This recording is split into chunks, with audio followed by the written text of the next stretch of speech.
कंकाल का रहस्य। चौरा गांव के खेतों में इन दिनों खुदाई का काम चल रहा था। असल में इसी गांव से होकर एक अच्छी सड़क गुजरनी थी, इसलिए यहाँ खुदाई शुरू की गई थी। अचानक एक दिन खुदाई करने वाली मशीन से कुछ टकराता है। बाद में जब खोजबीन की जाती है तो वहां से 2 कंकाल मिलते हैं। पुलिस गांव के लोगों से पूछताछ शुरू करती है। आप लोगों को क्या लगता है ये किसके कंकाल हो सकते हैं? अरे साहब, हमें क्या पता ये किसके कंकाल हैं। आप ही लोग पता लगाइए, हम लोग तो बहुत ज़्यादा डरे हुए हैं। हाँ, हमारी फॉरेंसिक टीम अभी आ रही है। ये बताओ कि इस गांव के रहने वाला कोई जोड़ा गायब तो नहीं ना? क्योंकि शुरुआती जांच में तो ये बात सामने आ रही है कि एक कंकाल किसी पुरुष का है तो एक किसी महिला का। साहब, हमें तो बहुत डर लग रहा है। ऐसे कंकाल मिलने का मतलब गांव के आसपास ही किसी की हत्या हुई है या फिर किसी को जलाकर मार डाला गया है। हाँ साहब, हम अपने परिवार को लेकर बहुत ही ज्यादा परेशान हैं। देखिए, आप लोगों की परेशानी हम समझ सकते हैं, लेकिन आप लोगों को पुलिस का सहयोग करना होगा, क्योंकि आपके सहयोग के बगैर हम ये पता नहीं लगा सकते हैं कि आखिर ये किसके कंकाल है और इनकी हत्या किसने की। ठीक है साहब, गांव के लोग आपका पूरा सहयोग करेंगे। हाँ साहब, पूरा सहयोग करेंगे। तो फिर ठीक है, हम अपनी जांच शुरू कर देते हैं।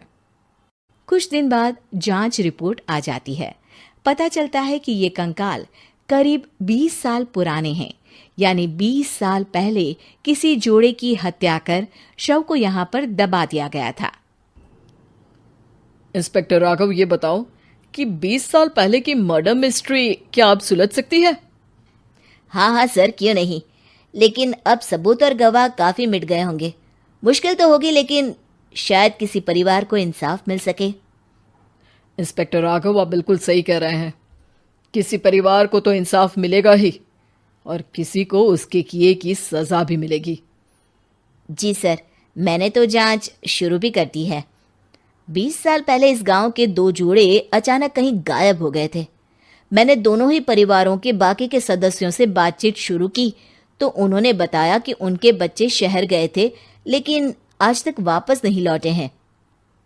लेकिन ये दोनों शव किस परिवार के सदस्यों के हैं, ये कैसे पता चल सकेगा? सर, मैंने डीएनए टेस्ट करवा लिया है। आज शाम तक इसकी रिपोर्ट भी आ जाएगी। अच्छा, ठीक है। उसी शाम को सर, डीएनए रिपोर्ट के मुताबिक ये दोनों ही लाशें चौरा गांव के रहने वाले प्रधान सुल्तान सिंह के बेटे और बहू की है। लेकिन इनकी हत्याएं किसने की है, ये कैसे पता लगेगा? इसी का तो पता लगाने की कोशिश में जुटा हूं सर। आज सुल्तान सिंह से मिलने भी जा रहा हूं। मेरा बेटा और बहू तो मेरे लिए सिर्फ यादों में ही रह गए थे। हमें उनकी लाशें तक नहीं मिल सकी थी। आज 20 साल बाद उनके कंकाल मिले हैं। मैं अब किसके लिए जीऊं?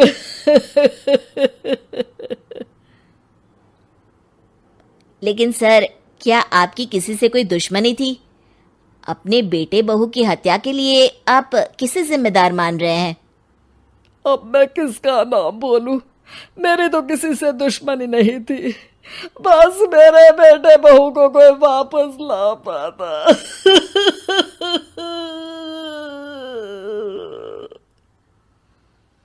इसके बाद सुल्तान सिंह फूट फूट कर रोना शुरू कर देते हैं। सर, अब आप इनका अंतिम संस्कार करवा सकते हैं। कम से कम इनका शरीर ना सही, इनका कंकाल तो आपको मिला है। लेकिन हाँ, अगर आपको कुछ भी याद आए तो जरूर बताइएगा। मेरी तो बेटा अब उम्र हो गई है, लेकिन मेरे बेटे और बहू के हत्यारों का जरूर पता लगाइएगा, क्योंकि जब तक हत्यारे पकड़े नहीं जाएंगे मेरा मन नहीं मानेगा। सर, हमारी पूरी कोशिश रहेगी हत्यारे को पकड़ने की। लेकिन एक बात बताइए, उस वक्त आपको किस पर शक गया था? उस वक्त मेरे एक ड्राइवर को पकड़ा गया था, लेकिन सबूतों के अभाव में उसे छोड़ दिया गया था। अच्छा, और ड्राइवर पर कैसे शक हुआ था? क्योंकि उस दिन ड्राइवर छुट्टी पर था। उस समय लेकिन लाश क्यों नहीं मिल सकी थी? उस वक्त पुलिस ने बहुत कोशिश की थी, लेकिन दोनों की डेड बॉडी नहीं मिल सकी थी। ठीक है, हमारी तफ्तीश चल रही है, मैं फिर आऊंगा। इसके बाद इंस्पेक्टर वहां से चला जाता है और सुल्तान सिंह अपने बेटे और बहू की याद में खो जाते हैं। कुछ दिन बाद सुल्तान सर, एक बात बताइए, जब आपके बेटे बहू की हत्या हुई थी, उसी के आसपास आपके ही गांव का रहने वाला एक और जोड़ा उसी वक्त गायब हो गया था ना? हाँ सर, अलका और अभिषेक, वो भी मेरे बच्चों जैसे ही थे। तो फिर वो कहाँ है?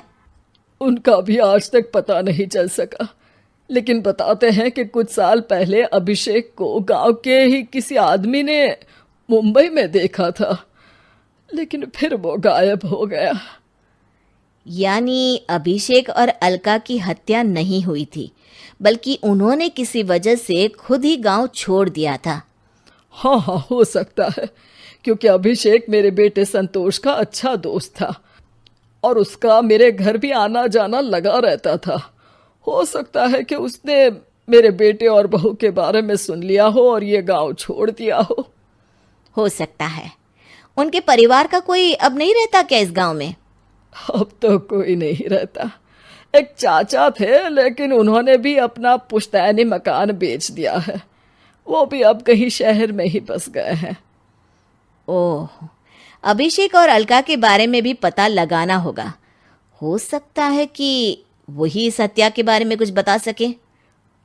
हो तो सकता है, लेकिन वो बेचारे तो खुद ही वक्त के मारे थे, वो क्या बताएंगे। फिर भी सर, जब केस दोबारा खुला है तो जांच तो करनी ही पड़ेगी, और इस बार तो लाशें भी बरामद हुई है। कुछ दिन तक लगातार तफ्तीश चलती रही। एक दिन थाने से सुल्तान सिंह को फोन आता है। हाँ, कौन बोल रहा है? सर, मैं कांस्टेबल तुलाराम बोल रहा हूँ थाने से। आपको थाने आना पड़ेगा। थाने? लेकिन क्यों? सर, किसी की पहचान करवानी है। अच्छा ठीक है, मैं दोपहर तक पहुंचता हूँ। सुल्तान सिंह दोपहर में थाने पहुंचता है। कई पुलिस के अधिकारी वहां मौजूद रहते हैं। सर, आपके बेटे की हत्या का रहस्य आज शायद सुलझ जाए। अच्छा इंस्पेक्टर राघव, पर वो कैसे? सर, उस आदमी को देखिए, क्या वही अभिषेक है? सुल्तान सिंह की आंखों में हैरानी से आंसू आ जाते हैं। हाँ सर, यही अभिषेक है। ये आपको कहाँ से मिला? सिर्फ अभिषेक ही नहीं, बल्कि इसकी पत्नी अलका भी इसके साथ है। मैडम, जरा अभिषेक की पत्नी को लाइए। जैसे ही अलका को पेश किया जाता है, सुल्तान सिंह जमीन पर गिर जाते हैं। सुल्तान सर, क्या हुआ आपको? आप अलका को देखकर गिर क्यों गए? सुल्तान सिंह सर पकड़कर बैठ जाते हैं। ये अलका नहीं, बल्कि ये तो मेरी बहू रितु है। पूरा थाना एक दूसरे का मुंह देखने लगता है। क्या? इसके बाद हर किसी को दो कंकाल और हत्या का रहस्य समझ में आ गया। अभिषेक और रितु ने मिलकर संतोष और अलका की हत्या की थी और लाश को जमीन के नीचे दबा दिया था।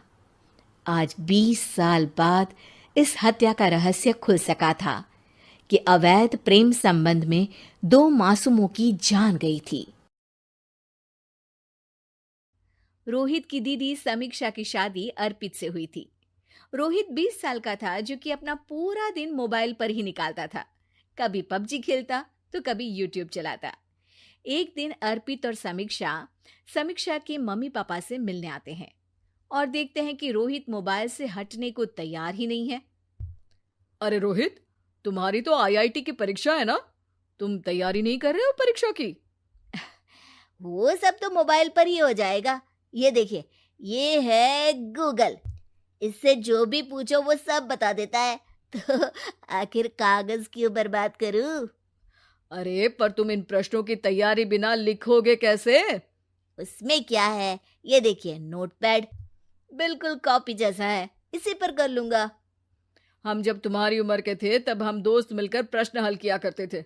उससे हमारी हैंडराइटिंग की भी प्रैक्टिस हो जाती थी और समय का भी अंदाजा लग जाता था।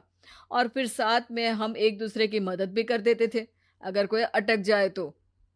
आपका जमाना अलग था जीजा जी, अभी जमाना फास्ट और स्मार्ट हो गया है। जमाना क्या, अब तो फोन भी स्मार्ट हो गया है। समय के साथ बदलना पड़ता है जीजा जी। अब बस भी कीजिए आप, हर चीज को लेक्चर में बदल देते हैं। रोहित अच्छा कर लेता है परीक्षा में। इतने में अर्पित के सास ससुर जी आ जाते हैं हॉल में और अर्पित इस बारे में बात नहीं करता। हालांकि अर्पित को लगता तो है कि पूरी तरह मोबाइल पर लगे रहना सही नहीं है, पर वो इस बात को और नहीं छेड़ता। ऐसे ही 2 दिन निकल जाते हैं। समीक्षा, मुझे काम से फोन आया था, मुझे वापस काम पर लौटना पड़ेगा। पर हमें आए हुए तो 2 ही दिन हुए हैं, अभी चले गए तो माँ और पापा को अच्छा नहीं लगेगा ना। अच्छा ठीक है, तुम रुक जाओ, मैं काम खत्म करके फिर लौट आऊंगा। एक काम कीजिए ना, परसों रोहित भी परीक्षा के लिए निकलेगा, आप उसी के साथ निकल जाना। दोनों वैसे भी बात नहीं करते, साथ में जाएंगे तो हो सकता है आप लोग आपस में बातचीत भी करने लग जाओ। ठीक है, मैं काम को 2 दिन टाल सकता हूँ। उसी रात जब सब खाना खाने बैठे थे तो अर्पित अपने जाने की खबर बाकी लोगों को बताता है। मुझे काम के लिए वापस जाना होगा। अरे बेटा, पर अभी तो तुम आए हो, इतनी जल्दी चले जाओगे? नहीं माँ जी, समीक्षा यहीं रहेगी और मैं जल्दी काम खत्म करके वापस आ जाऊंगा। ठीक है, काम भी जरूरी है। वैसे कब निकलोगे बेटा? 2 दिन में। मैंने सुना है कि उस दिन रोहित को भी परीक्षा के लिए जाना है, तो कल मैं दोनों की टिकट करा लेता हूँ बुक। मेरी टिकट रहने दीजिए जीजा जी, मैं तो फोन से ही करवा लूंगा। हाँ, पर कोई दिक्कत हो गई तो? अरे कोई दिक्कत नहीं होती जीजा जी, फोन सब कर सकता है। हमारे फोन के रिचार्ज से लेकर टीवी का रिचार्ज सब रोहित यही फोन से बैठे बैठे कर देता है। अब ये नई चीज तो हमारे समझ के परे है, पर अच्छा है कि रोहित जानता है। हमारी मेहनत इतनी कम हो गई भाई। हाँ, पर अगर टिकट नहीं मिली तो? अर्पित की बात पूरी होने से पहले ही बिजली चली जाती है। अरे ये क्या हो गया, आपने बिजली का बिल भर तो दिया था ना? अरे नहीं, मैं तो भूल गया था। अरे टेंशन मत लो माँ। देखा जीजा जी, आप बिजली का बिल भी भर सकते हो, समय बदल गया है। एक बार फिर अर्पित इस बात पर बहस नहीं करता। अगले दिन जाकर अपनी टिकट करवाता है और पैकिंग कर रहा होता है जब शाम को अचानक से रोहित के चिल्लाने की आवाज आती है। नहीं, प्लीज प्लीज हो जा, ऐसा मत कर यार, प्लीज हो जा। अरे क्या हो गया रोहित? दीदी, सर्वर हैंग हो गया, मेरी टिकट नहीं हो पाई दीदी। क्या मतलब टिकट नहीं हो पाई? इतने में वहां रोहित की मम्मी और पापा भी आ जाते हैं। अरे क्या हो गया? माँ, मेरा टिकट नहीं हो पाया, सर्वर डाउन हो गया। अरे पर तूने तो बोला था कि हो जाएगा। हो जाता है, पर अब क्या करूं, ये क्या हो गया? अब कल की तो कोई बस भी नहीं है, ना ही अब टिकट मिलेगी ट्रेन की कल के लिए। मुझे तो कोई रास्ता नहीं दिख रहा। अब फिर लगता है मेरा ये साल बर्बाद हो जाएगा। घर पर एकदम से दुख का माहौल छा जाता है और सब रोहित को डांटते हैं, पर इतने में अर्पित वहां आ जाता है। आप सब रोहित को क्यों डांट रहे हैं? आपने ही तो उसे बढ़ावा दिया था ना। लेकिन इसकी लापरवाही के कारण इसकी परीक्षा छूट जाएगी। इसने तो हमसे कहा था कि टिकट हो जाएंगे। हे भगवान, अब क्या होगा? चिंता करने की कोई बात नहीं है, मैंने एक एक्स्ट्रा टिकट करवा ली थी। मैं समझता हूं कि मोबाइल हमारा ही काम आसान करने के लिए है, पर उस पर ही पूरी तरह से निर्भर होना तो गलत बात है ना। रोहित टिकट को देखकर बहुत खुश हो जाता है और जोर से जाकर अपने जीजा जी के गले लग जाता है। सॉरी जीजा जी, मुझे आपकी बात ध्यान से सुननी चाहिए थी, पर थैंक यू सो मच। हाँ बेटा, तुमने तो इसका भविष्य बचा लिया। शिक्षा, दूसरों से मदद मांगना गलत नहीं, पर दूसरों पर निर्भर हो जाना गलत है।